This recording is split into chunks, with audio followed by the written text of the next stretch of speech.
The it try a leg lock approach led to a lot of mixed success with leg locks. But then John Danaher came around and talked about distinguishing between the maintenance phase of leg entanglements and the actual leg lock finish. And this led to us being able to control our opponent for extended periods of time as we work our way towards more reliable leg lock finishes. For a while, the guard passing approach was it, try a knee cut, which led to a lot of mixed success. But now a lot of people are starting to distinguish between the maintenance phase of guard passing and the actual guard pass. And the term camping was born, which falls into the maintenance category. And the idea is if you can maintain an advantageous guard passing position for extended periods of time, it leads to more reliable and consistent success when trying to pass the guard with something like a knee cut. So the question becomes, which variables are important for maintaining the position? And how do those variables change when we're actually trying to pass? In this video, I'll attempt to answer this question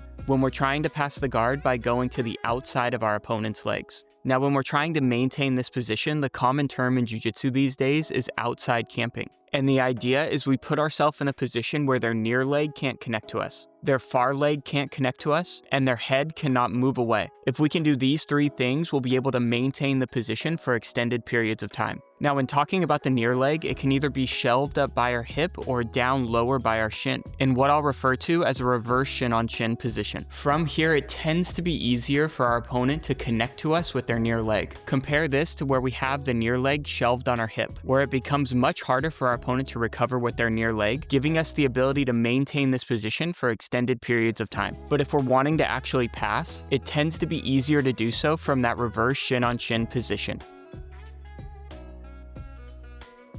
So let's say we enter into our outside camping position with their near leg shelved on our hip. So this would indicate that we're in the maintenance phase of our guard passing. But this position is dynamic. And as the guard player is working to retain their guard, their near leg drops to that reverse shin on shin position, which we can use to transition from the maintenance phase to the actual passing phase. So you can see the thought process here. We've identified a variable of the near leg, and we've distinguished between how we want that near leg positioned if we're in the maintenance phase versus the passing phase. And now we can use it as an indicator of whether we should be maintaining the position or working towards a guard pass. Here are a few more examples to drive home this point. Marigali is outside camping with the near leg initially shelved up by his hip, but as the guard player is working to retain, the near leg drops to the reverse shin on shin position, and this is the indicator that it's time to move. And Marigali decides to transition from loose passing to tight passing as he enters chest to chest half guard. A good indicator that the near leg is about to drop into that reverse shin on shin position is the guard player posting their far leg on the mat. Realizing the near leg's about to come into play, Tynan moves into chest-to-chest half guard. Here we can see Joseph outside camping and the guard player posts their far leg on the mat. This allows them to face Joseph and start to get their near leg closer to the mat. And Joseph uses this as an opportunity to shoot in for a knee cut. And he was immediately able to get chest-to-chest because there was no frame. But if we go for this knee cut and they're framing against our upper body, it can be a good time to use a row drag to clear that frame and complete the guard pass. Now, the idea behind examples like this is we get to a good maintenance position, and as the guard player is looking to retain their guard, we look to pass off those guard retention movements. But when we're talking about the near leg, we can also take a more proactive approach,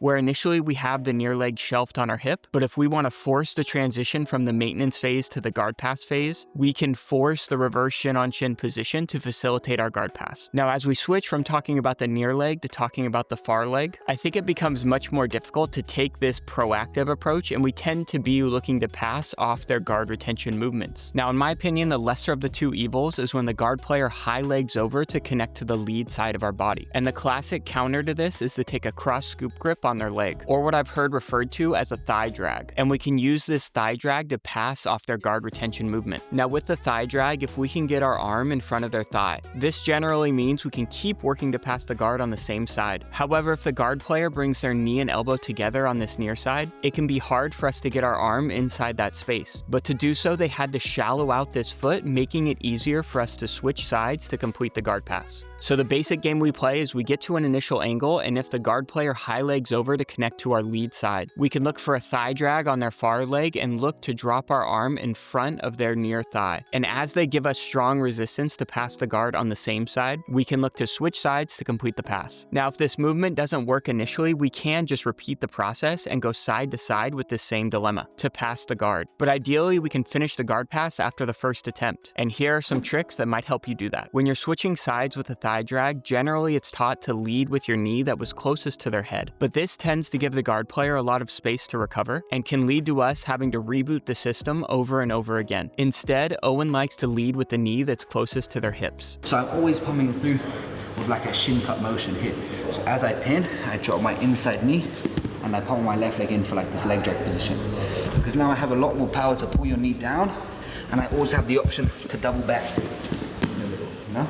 Cade was able to use this against Levi, and it was probably the closest he got to passing the guard in the entire match. Another little trick to help your thigh drag is something that Andrew Tackett uses a lot, and it's something I've heard called a reverse leg weave. Whether we're passing to the same side or switching sides, when Andrew finishes the guard pass with his thigh drag, he weaves his arm through the legs and forces the defender's knees to point away from him to help him solidify the guard pass. We just saw him use it by passing to the same side, but I think it's particularly effective when you switch sides, because your thigh drag grip can just drop down to their hip to turn into that reverse leg weave. Now, when using this reverse leg weave, one thing Joseph mentioned in his Patreon that I found to be very helpful is we need something blocking their thigh. And in this case, Andrew's using his shoulder and head position to do so. If we use a beautiful thigh drag and look to go into this reverse leg weave, what the guard player wants to do is invert their knee so it can now frame against us, helping them retain their guard. So basically, we just need something stopping their knee from inverting to face us. Now, the thing that makes me seem a lot smarter than I am is using the Outlier database to study jiu-jitsu, because I can just type in thigh drag and see 46 examples of people teaching us how to do it or performing it against live resistance. And then I can compare and contrast those examples to see my main takeaways and make videos for all of you just like this one. And of course, these videos are all free, but I made the Outlier database for those of you that want this process for yourself. And if that's you, check the link in the description.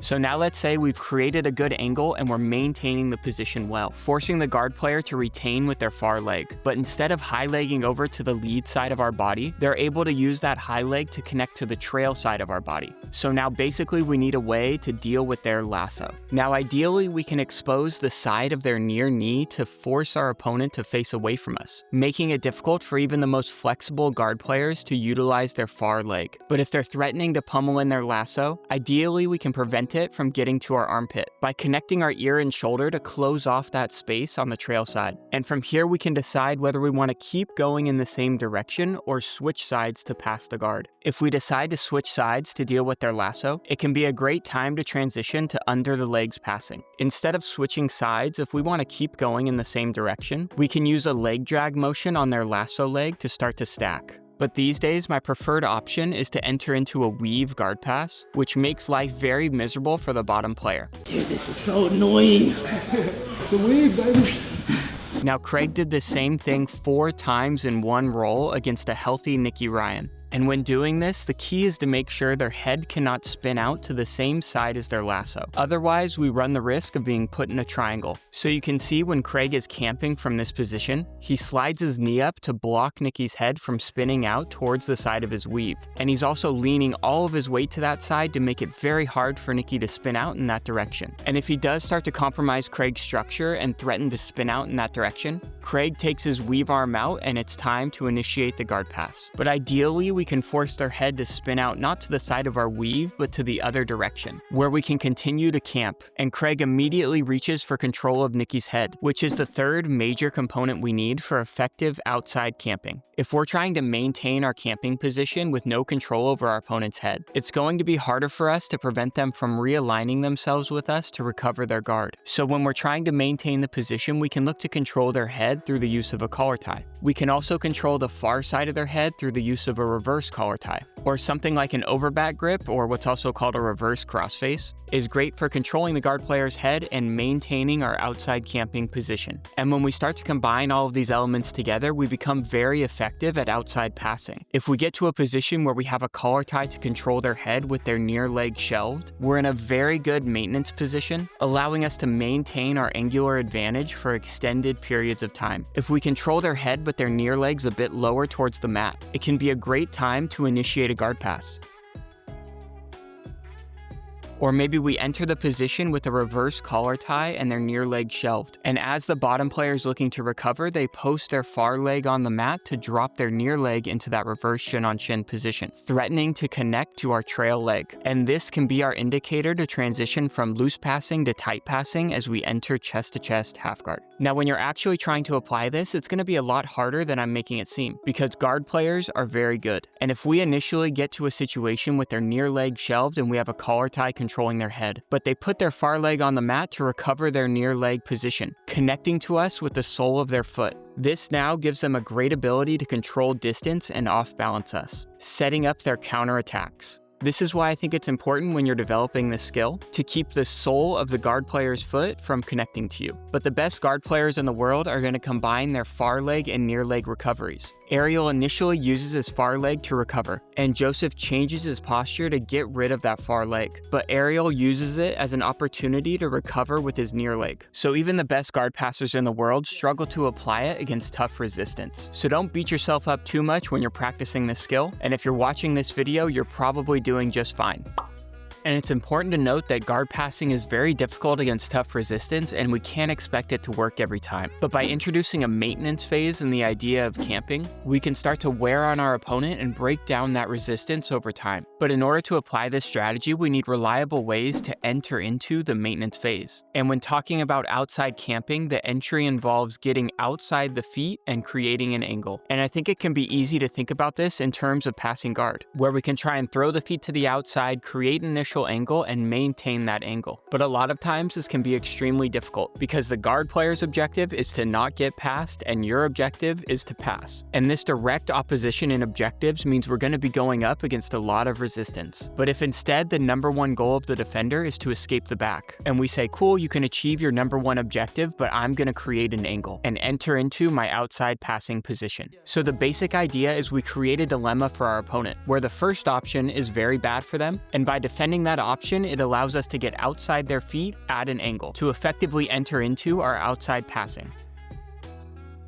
If you're attacking from turtle, the defender's number one objective is to prevent you from taking their back. And as they throw their back on the mat, as long as you can stay behind their knees, you created a great angle where you can start to outside camp. This, my friends, is how we can reliably enter into our outside camping, using it to create relentless pressure and keep us in offensive cycles. Recently, I've been working on connecting outside passing with leg entanglements. And as we wrestle up from a leg entanglement, ideally we can just connect our hands around our opponent's torso. But if they make this difficult, it's okay, because we can just go right into outside camping. I put these exclusive videos on the Outlier database, so they're a part of your membership. But I think the main benefit is being able to find and study match footage more efficiently than ever. And Max Hansen from Pedigo Submission Fighting is enjoying the chatbot feature as he prepares for CJI2, calling it the new meta. Like, it's the new meta. Most efficient tactic available. My team and I made it, but I think it's pretty awesome as well, so be sure to check that out when you sign up. And if you're interested in more free content from me, I think this video on north-south passing would be a good follow-up to this video, and I'll leave that link right here.